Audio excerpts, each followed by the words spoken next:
Hey guys, it's good to see you. It's Ryan here, down here in the corner with DP Marketing.Services and author on the book on digital marketing for plumbing and HVAC contractors.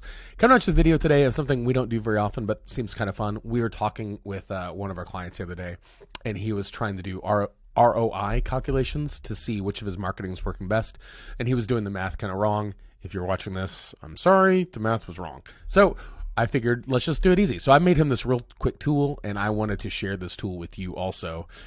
So here's a real quick rundown. I'm going to try to do this whole thing in less than 5 minutes. So essentially how this works, I'm going to make this available. Just click on the link in the description, and you can make a copy and make this your own template and edit all this information as you want. I put placeholder values in here for now. But essentially, step one, you're going to get all of your financial records for a period. My personal recommendation is, if you've never done this before, start with a 12-month window. If you go too short of a period, if you do like weeks or months, sometimes the information isn't really helpful because any sort of blip in seasonality isn't really understood. So make sure it's long enough where it's helpful, but narrow enough where you can actually understand. So 6-month windows, 12-month windows are great. A week is probably not helpful. 5 years is probably not helpful. So start with 6 or 12. On the left, you're just going to make a list of all the marketing you can do. So this is anything you're doing in marketing that you're paying for. So Thumbtack, for example, Facebook, LSA, PPC, SEO, GMB. Maybe you do something like truck wraps.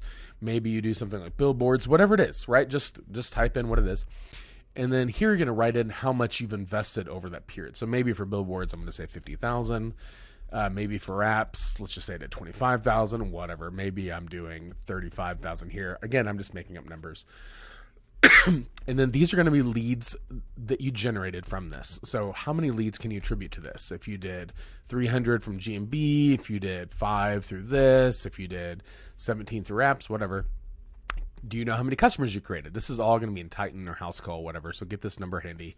And so you might say, of this 300, we booked 100. Of the wraps, maybe we booked 12. Of the billboards, we booked 1. I don't know, whatever. And now you're going to see how much revenue did you generate. So at the GMB, maybe you say of those 100 leads, we did 125,000.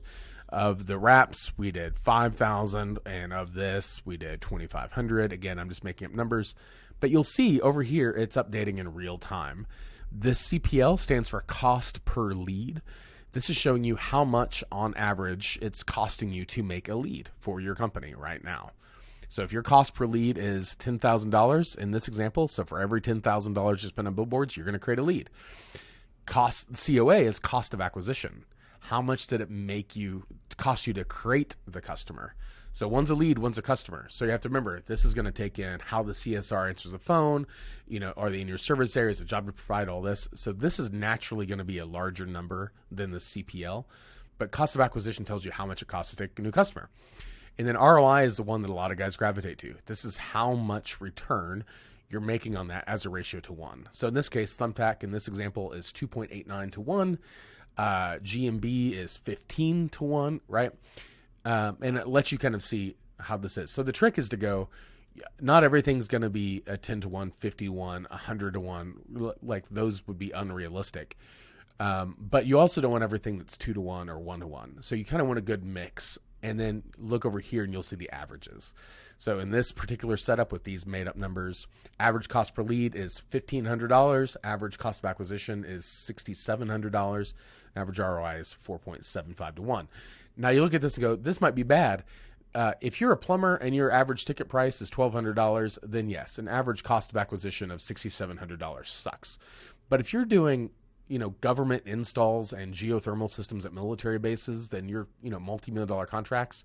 This is totally fine. So just keep that in mind that these numbers should totally fit in with your business and your customers. And then your ROI, I prefer to see this number over 5.